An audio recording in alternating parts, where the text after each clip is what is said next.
Hey everyone, thank you for joining this week's webinar. Today is the second part of our Nutrition in the Workplace webinar, where we will be discussing strategies to improve nutrition and mindful eating in the workplace. Trista Chan, nutrition expert, has returned as our guest speaker. How's it going, Trista? It's going very well. I'm very happy to be back to discuss nutrition strategies. Good, glad to hear it. And I'm your host, Abina Osekwabana. I'm a wellness advisor at Optimity, and this role gives me an opportunity to have a positive impact on people's health and their quality of life. I do so by working with organizations on implementing holistic health and wellness strategies for their employees. So we're excited to have about 150 guests during our webinar today.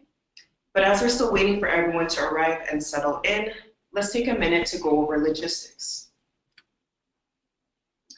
First, please connect to the audio using your computer's microphone and speakers. You can also turn on the sound by switching on the Use Telephone option once you've joined the webinar. All guest lines are muted to avoid background noise, and after this webinar, there are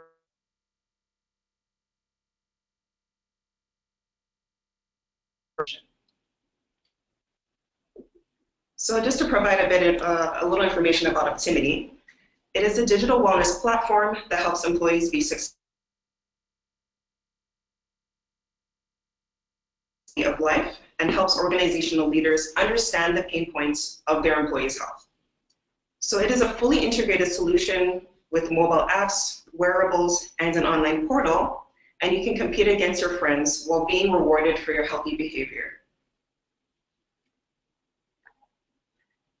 So Optimity has proven results in implementing wellness programs that reduce drug claims, absenteeism, and sick leave to achieve an ROI between $1.80 and $6.93 for every dollar invested in wellness.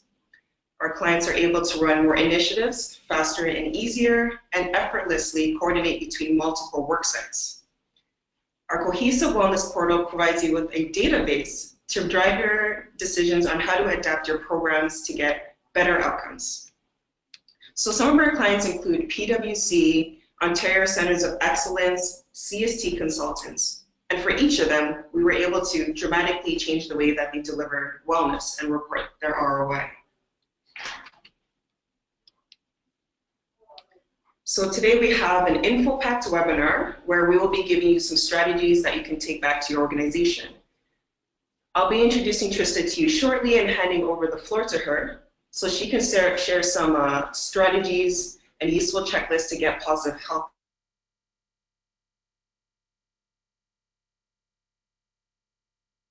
This nutrition webinar. She'll also be helping you build a case for nutrition and for a supportive nutrition environment at your workplace. She'll be providing strategies to create effective nutrition initiatives with positive outcomes. And lastly, she'll be sharing some success stories in different contexts, like the workplace, office, or manufacturing. Afterwards, I'll be sharing our digital wellness strategies, case studies, and results, and I'll give you some tips on getting the best participation for your wellness initiatives. Afterwards, we're going to be having a Q&A to answer some of your inquiries about nutrition and other workplace strategies. You can type it into the tool below. And if there's no time afterwards, you can email us to have our questions answered. So just to share a bit more about me, I'm Abina, a wellness advisor for corporate wellness strategies at Optimity. My background is in public health and holistic wellness, and my role is mainly to create content for our platform and customize wellness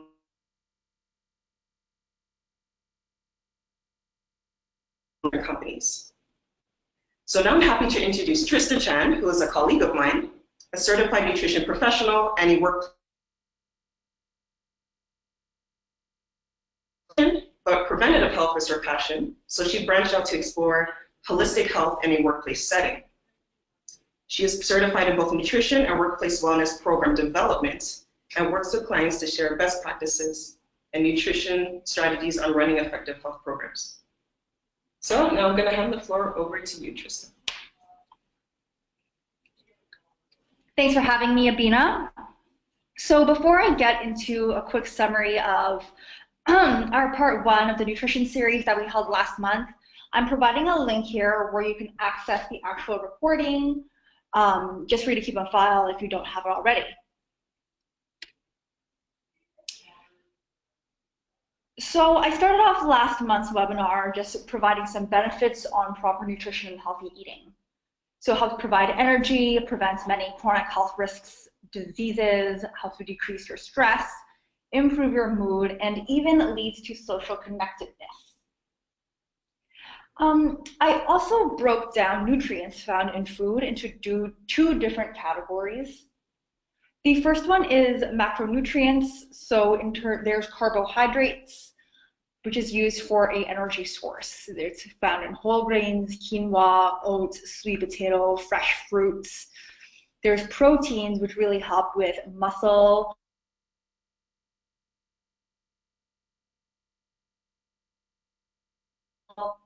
and brain development in children. So very, very important to get a lot of protein.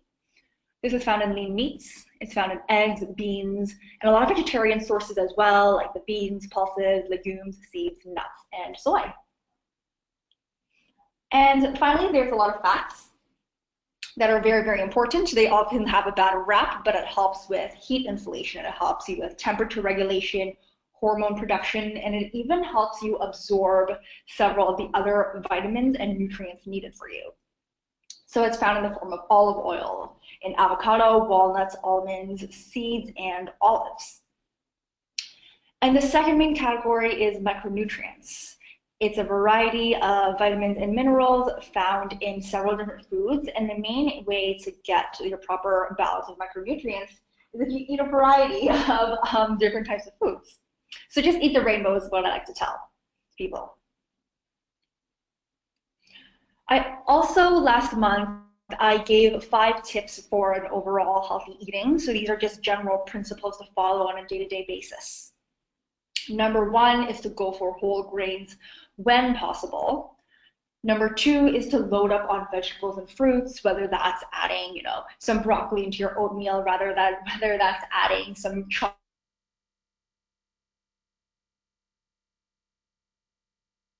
where you can add in some extra produce. Number 3 is to make your day filled with milk or fortified alternative products.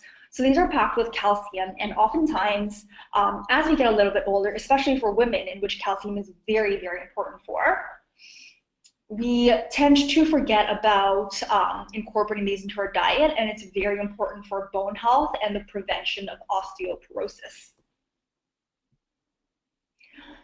Number 4 is to go with lean meats and alternatives. So protein is very essential. However, a lot of the North American diet is composed of red meats.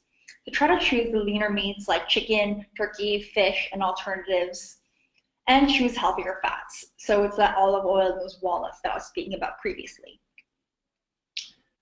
I also shared 2 different portion control areas. So the first one is just using a healthy plate as a guideline on how to eat healthy. So whether you're at work, whether you're at home and you're eating from a plate, we should always aim to have about half of the plate filled with vegetables. So vegetables is actually no limit. You can eat unlimited. And the quarter of it filled with those lean meats and alternatives. And another quarter is filled with the brown rice, whole grains as well. So that's one method. And the second one is using your hands as a portion control tool. So whether it's eating grains and starches that's the size of your fist, having 2 handfuls of vegetables, which is usually equivalent to half a plate, eating a piece of protein, a meat and alternative, and eating fats that are limited to the size of the tip of your thumb. So just having these 2 body parts that are literally attached to you to help guide your portion sizes is very, very handful. It's very, very helpful. I also shared a second strategy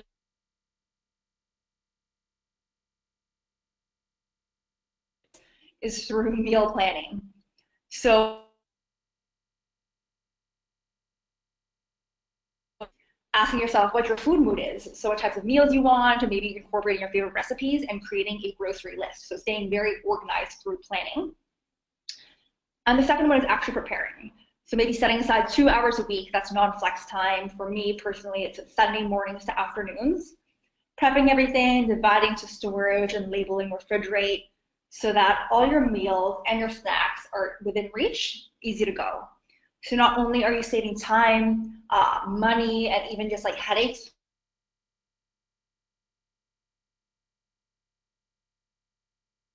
you're also making sure that you're able to easily access healthy foods.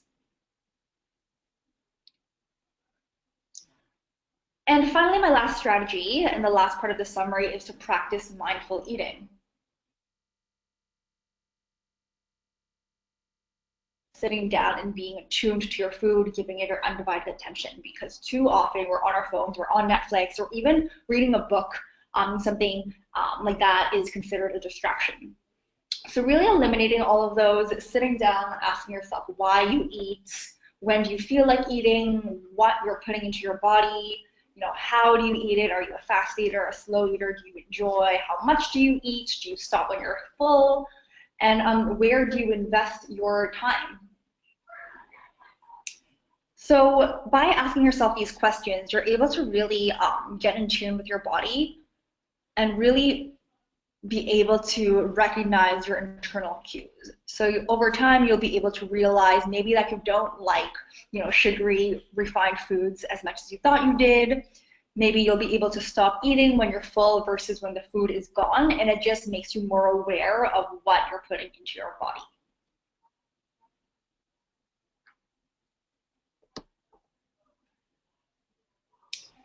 So that was a summary of our first webinar last month, and I was very happy to distribute some individual nutrition tips that you can implement day to day at work and at home.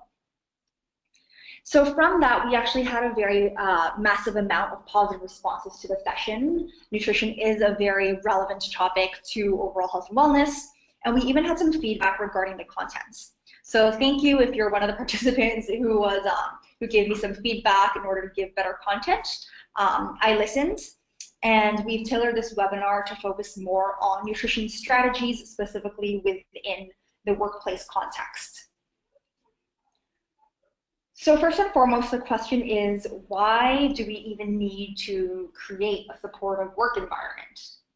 So aren't our efforts and the initiatives, and the traditional programs that we're running enough for our employees? I hear this all the time.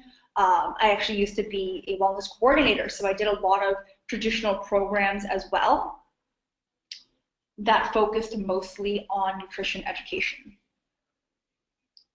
So it's assumed that by providing nutrition education, that would be adequate to really prompt individuals and employees to make healthy food choices. And traditional wellness programs and health promotion efforts, they really focus in on this, and they have a wonderful impact on raising awareness of the importance of healthy eating. And it's obviously clearly working. In fact, 88% of Canadians say that healthy eating is very important to them, and I'm very happy to hear that. In workplaces, however, many of them implement traditional wellness efforts. So it's things such as email communications, whether they're sending out, healthy tips and recipes to inboxes, putting up posters, having, maybe monthly lunch and learns where they bring in a guest speaker to cook a healthy meal, maybe a registered dietitian to present on different seminar topics. They distribute healthy tips and perhaps even monthly newsletters talking about nutrition news, recipes, tips. And I actually, once again, was a wellness coordinator, so I was doing all of these initiatives, and I loved it, to be honest. Like, I loved running these lunch and learns. It was so much fun. But it really made me ask myself, do these efforts and does this form of education truly lead to impact? And when I say impact, I don't just mean, in the short term, but I'm really talking about, does this lead to sustainable, healthy behavior change? Does it truly change the way a person views food? Does it truly change their daily habits enough for it to last a lifetime? And the answer, unfortunately, is no. I'm not saying that we should completely eliminate these methods of health promotion. They're wonderful channels to get the word out. But there are some problems with relying solely on these as part of a comprehensive health promotion strategy in the workplace. Some problems that I've seen personally, and I've heard from the people I work with as well, is that there's problems with engagement rates. So the people that are coming to the lunch and learns, are they the 10% that are super healthy? The ones that are coming over and over again? Usually this is the case. It's something that we call anti-selection. So they don't really need the workplace's help in changing their health behaviors. The second main problem I see is metrics tracking. So several times, in many cases, workplaces are implementing all these initiatives and they don't truly know how many people are showing up. You know, the rate at which they're showing up, they don't have real data on the success of their initiatives, and therefore they have no way to track the impact and the outcomes. It's all just mostly assumed at this point. The third main problem I see is that I call it a one-time knowledge trade-off. So for a lot of these programs that we're running, events, newsletters, they're wonderful for getting people interested and piquing their interest. However, it really lacks a long-term coaching method that's needed for someone to change their behaviors. And finally, the biggest problem I see is that a lot of nutrition education efforts assume that eating behaviors are decided on an individual psychological level. So they assume that eating behaviors occur in isolation, but we all know that's not true. And this isn't just from a gut feeling or common sense, the statements, but there's also evidence to suggest that eating behaviors are largely automatic, and they're highly influenced by things such as physiological, social, and environmental factors that really occur outside of your own conscious awareness as an individual. So this leads me to my first sort of holistic, large-scale strategy to support healthy eating. It's by supporting the social eating environment in your workplace. And supporting it in a way where day-to-day interactions in the workplace, they support healthy eating behaviors, and they don't encourage the consumption of unhealthy foods. So this can be supported in several ways, and this element can be achieved by scheduling appropriate breaks, by not using food as a reward or as an incentive. So this may sound counterintuitive, but by incentivizing people with food, it actually trains people's minds to rely on external cues to eat. So rather than eating when they're hungry, they eat as a reward. So let's say an employee finishes a big project, they hit a deadline, they treat themselves with some snacks. So this is something that we don't want to encourage in a social sense. We can also support the social eating environment by ensuring that common areas are not used as last storage for food. So if you have any leftover cookies from a party, perhaps don't put it in a reception area or the lounge area, because that's when people are most likely to graze on those snacks. We can also have healthy employee celebrations. So rather than having cakes and cookies to celebrate, perhaps switching half of it out for even something like microwaved popcorn, which is much less in saturated fats, or a fruit platter. Also focusing, perhaps ensuring that fundraisers support healthy eating. So a lot of companies, they already do a lot of community initiatives, right? So there's fundraisers, there's a lot of community events, and perhaps tying in that engagement into healthy eating as well. And finally, changing the social norms related to eating behaviors is probably the most crucial step you can take to create a whole social culture of healthy eating. So this tends to be that tends to see the most resistance, just because culture is pervasive in everything. It really takes a mass group of people to change it. However, this is vital as research shows that people can influence the health behaviors of those around them. And it may sound very hard right now to change social norms within your workplace, but it is 100% achievable within a productive time frame and a tangible time frame. So as an example, think about even, smoking within the workplace. This is acceptable 30 years ago. My parents would go to work, our grandparents, and they'd be able to smoke. However, right now, as we all know, this is unacceptable in workplaces. There's a lot of policies, increasing amount of policies for non-smoking zones and all of that. So try to take that same mind frame and apply it to nutrition in the workplace. So I really encourage you to take that first step, especially if you're in a management position, to really act as a role model for healthy eating and create that culture.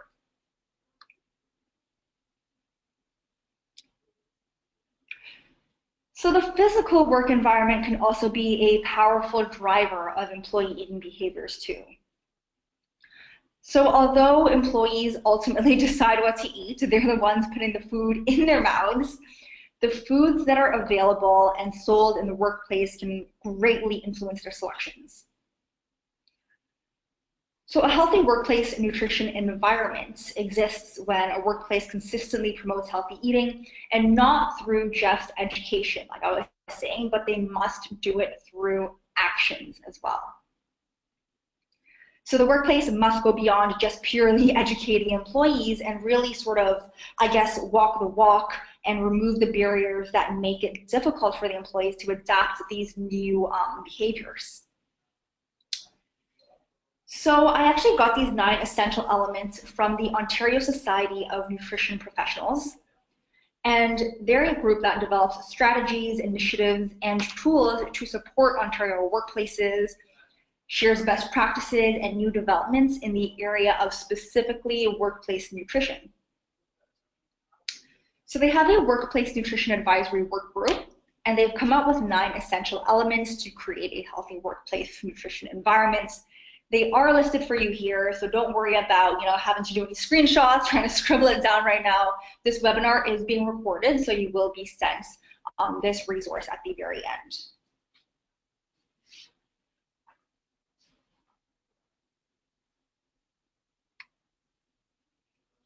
So in a few minutes, I'm going to go through 2 case studies of how to implement tiny nutrition changes to promote healthy eating in different work contexts. So before that though, I want to lay some groundwork and help you guys keep in mind that the theme of these tiny initiatives is the power of micro habits. So a micro action or a micro habit is exactly what it sounds like. It's a small, bite-sized healthy action that you can easily take to improve your overall health in the long term. So the Optimity platform, we actually apply this science of the micro actions. So through our platform, we send employees little push notifications to remind them to do little healthy habits. So they only take 1 to 2 minutes, whether it's educational piece directing people to look for complex carbs, or whether it's a action telling them to do a 2-minute back stretch. The whole idea is that it gives an immediate energy boost. So instead of asking employees to go from, let's say, eating no vegetables to 8 to 10 servings a day, we believe that giving them little pushes here and there is what really leads to habit building and true behavior change, right? So your brain is a very, very powerful tool, and it's actually able to build new healthy habits even into adulthood.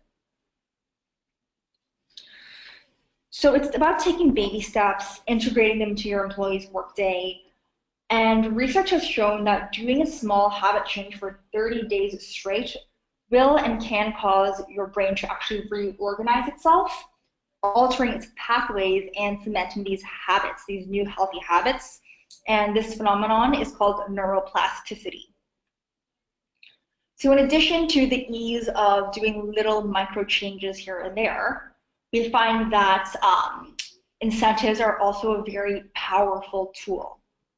So we provide employees gift cards based on star collection for doing these micro actions, which they can then redeem at popular retailers. So I'm not saying gift cards are the be-all, end-all. You know your employee population best. So whatever incentives they are seeking, it's best to implement those to encourage the initial adoption of these healthy habits. So I'm just going to go through two mini general studies on how we can slowly create changes in different work contexts to promote nutrition. The first case study is office workers. I'm sure the majority of us who are participating in the webinar today are office workers. I am one as well, so I do understand how hard it can be to eat healthy and be physically active and manage your stress in an office setting. So this case study is based on one of our clients named Christine. So her typical day for Christine was that the morning starts off at a rush at 8 a.m. Christine has very little time for breakfast, so she decides to quickly grab a granola bar and head out the door. By the time she reaches the office at 8:25, she decides to stop by the lunchroom, fills up her coffee, adds in the usual cream and sugar to give her that morning kick. At 11 a.m., Christine attends an internal meeting. It'll be going on till at least noon. Someone decides to brighten things up, bring in some cookies. Christine obviously indulges in a few. I would too. At 12:30, the meeting ran a little bit late, so Christine heads back to her desk to go through the emails that's accumulated during her morning. She then decides to quickly eat her lunch then, gearing up for a busy afternoon. At 1 p.m., she attends another afternoon meeting. This time it's with her manager, who's decided to bring in coffee with cream and sugar for the employees to acknowledge the hard work and the commitment they've been putting towards the company.